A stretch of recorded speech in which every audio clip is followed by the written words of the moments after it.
Continuing, Rabbi Kaplan? And that's the mark that Rav Kook left on the world, was this idea of nationalism, which is against the healthy chush feeling, koach of b'nai nevim that Klal Yisrael has.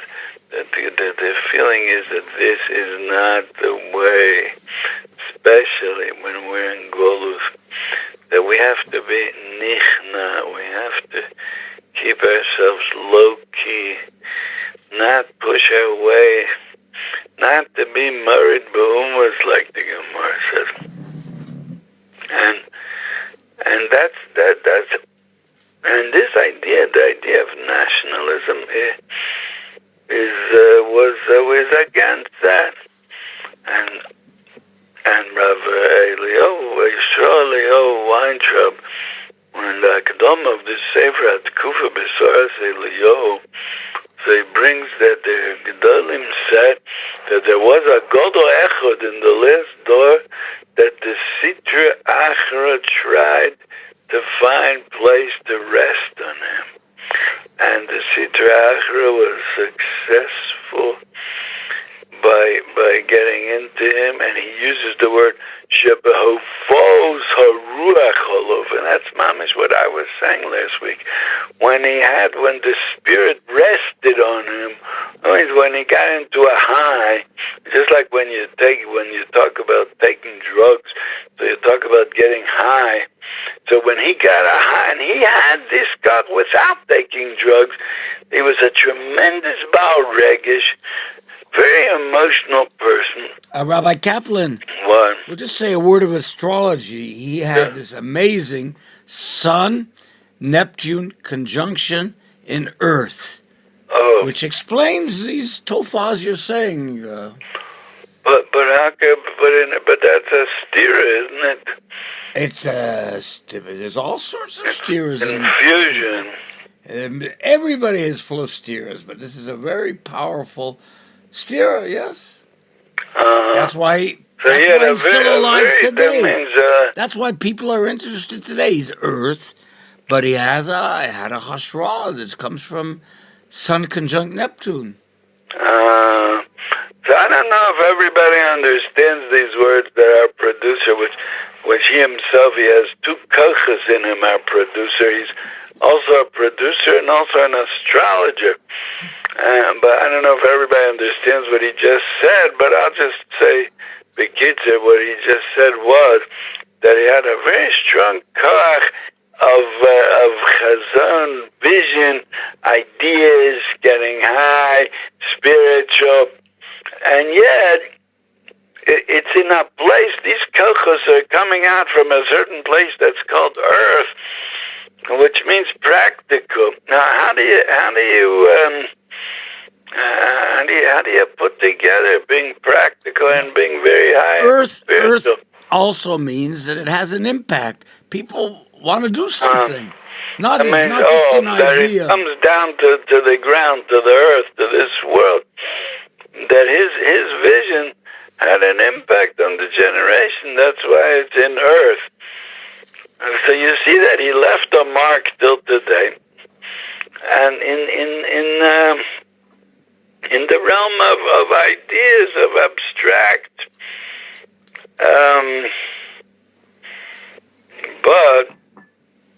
but all that so this Rav Elia Weintraub says that when the Ruach was Mofia on him, so it came out of him things that they led the generation astray after the idea of nationalism. And this, Rabbi Kaplan, to lead a generation, be'emes, can only be done by a person with earth in him. So according to our Shita, yeah. So it had to be. So according to astrology, so it had to be such a person that he's also a visionary, and he's also an earth person. That means he can have an influence on people. Like there's something that's just air. So it's kohanon kola, it says in the Piyut, like a cloud that just evaporates. But his words were not like a cloud that evaporates. They had an impact on a generation.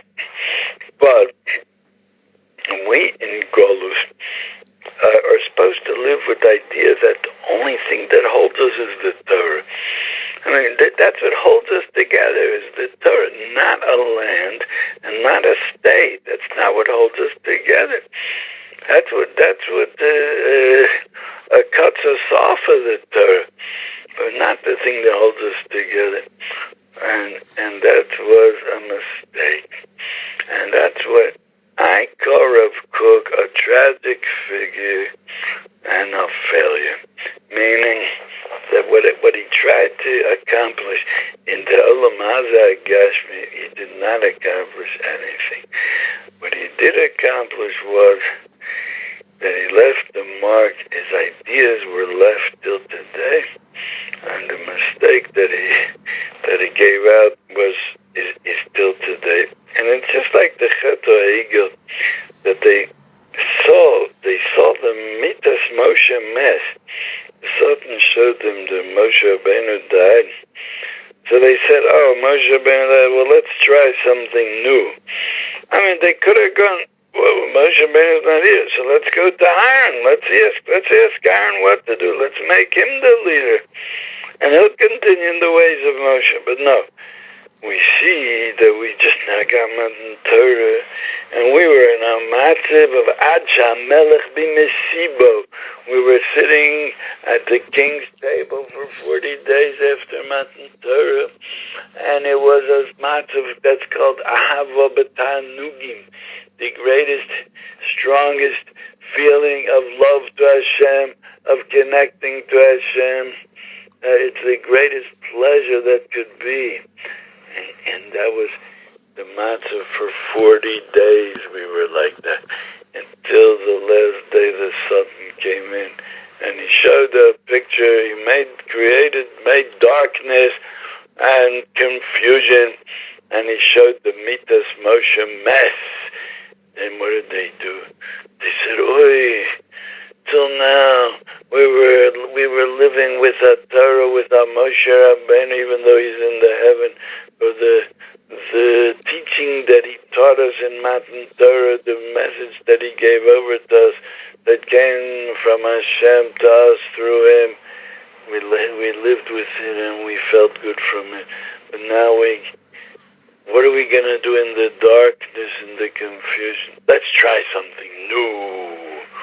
Let's bring a new idea. Let's try the Egel HaZohov." That's what the Erev Rav talked them into. And we're suffering from that till today. Like the Pasuk says, "Ubiyom pokti upokadeti aleim chatosim," and the Chazal say that in every generation, every punishment, every time that Klal Yisrael gets beaten, it's always part of it is from the Chet HaEgel. That means it's not just that Hashem extended the punishment of the Egel for many, many generations, for hundreds of years.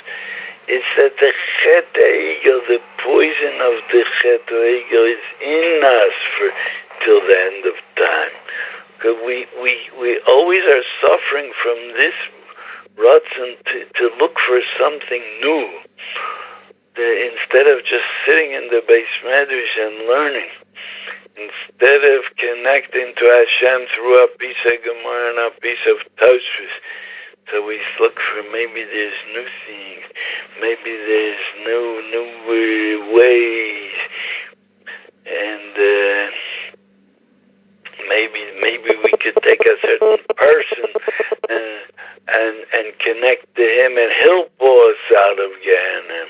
Instead of Yegia v'Omal HaTorah, maybe there's a connection to a certain tzaddik that he can pull us out of Gehenna. And these ideas, this mistake of looking for something to stay with us, adds of Kohadoros, and that's why the punishment of the Chet HaEgel is with us until the end of time. And that was the mistake over here. That he was so high, and he had such vision that he came in. He started saying things that are different than the way we were living all the time. Klal Yisrael always knew that either there's Yeshrei Beis HaMedrash, there's Balabatim Tmimim and Pshutim and Tmimim that are being over the Hashem in their way, which many times Hashem has more nachas ruach from them than from those in the Beis Medrash. But it's all with Pshitas and Tmimas in the Yiddish way. All of a sudden here a new idea comes up that we're going to find holiness in all kinds of secular places. Those that came to build up Eretz Yisrael, the Chalutzim, that they used their energy not there for Yiddishkeit, only for drying up swamps. Ooh, that's where there's holiness over there. And over there we can find holiness. Over there we can find Kirvas Hashem. In that secularism, that might be based on very deep Kabbalistic ideas. But Klal Yisrael always had the feeling, stay away from this, go with the Masoros, Tzilach Bikvei Atzon, go in the way that your ancestors went. Don't look for these new ideas. Vani betumi eileh, I'm going betmimis. And from here we get to the second thing I wanted to talk about. Rav Eliezer Weintraub brings B'Shem de Gro in the Sefer Atkufa Besoras Eliyahu on Hamud Chof Tes of the Sefer. So he brings Agro at B'Mokom Acher. I don't know, he doesn't bring where it is. The Gro says, the Mishnah in Chagiga says, whoever is not chosal kvod kanu, whoever doesn't give kavod to Hashem, roy lo shlo bolol, he never should have been born. And the Gemara says, what does it mean? Zeh mistakel bekeshes. He looks at the rainbow, and the Gro says that means that he looks at the kvod shemaim that's melubish inside the ra, because it says in Pasuk, Malchuso Bakol Masholah. Hashem's kingdom is all over, even in the deepest depths of the Ra. But it's true, it is like that.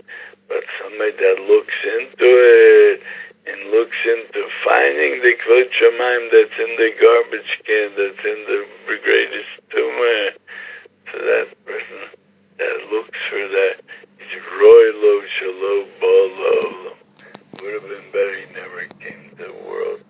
It's such a thing that doing this makes a person that as if he shouldn't be here.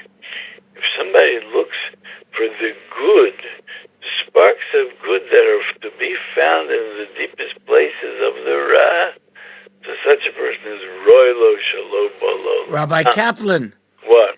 There's a famous Torah from Rabbi Nachman of Breslov, a Zomer, where we have to look for the good points in everything. So you're asking a good question.